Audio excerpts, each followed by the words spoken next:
I'll tell you a story a friend told me over 20 years ago of exactly how destruction actually works. He said a fox slipped into a pit behind a farm. At the bottom of the pit was broken crates of honeycomb the farmer had already thrown away. For a moment, the fox panicked.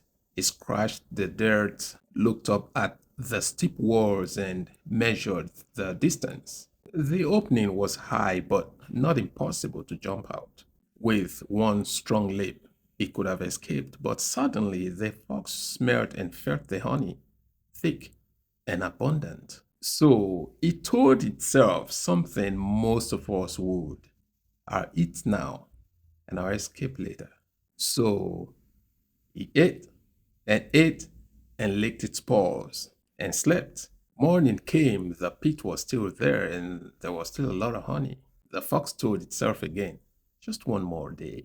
You see, comfort has a way of convincing the mind that tomorrow is still there and that it is guaranteed. And for the fox, days passed, the honey was reduced. By the time the last comb was done, the fox looked up again and finally decided to jump. So he jumped and failed, tried again and failed again. Not because the pit changed, but because the fox had. The walls had not become higher, but the fox had become weaker. The sweetness that kept it comfortable had quietly stolen the strength it needed to jump out. So he sat there, staring at the sky, not killed by hunger, not by enemies, but killed by comfort. This is how most lives collapse, not through disaster, but by seduction, through comforts that cost nothing today but takes everything tomorrow. You think destruction arrives with fire every time? The answer is no.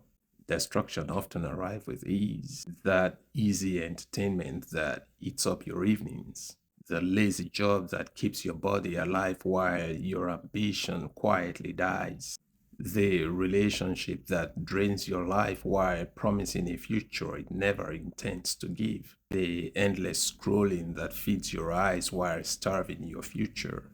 None of these things feel dangerous. They feel pleasant, harmless, and very well deserved.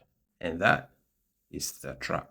Comfort becomes poison the moment it removes urgency from your life. And the most dangerous prison on earth is not built with steel bars. It is built with soft cushions. Because when comfort lasts too long, your muscles forget how to activate.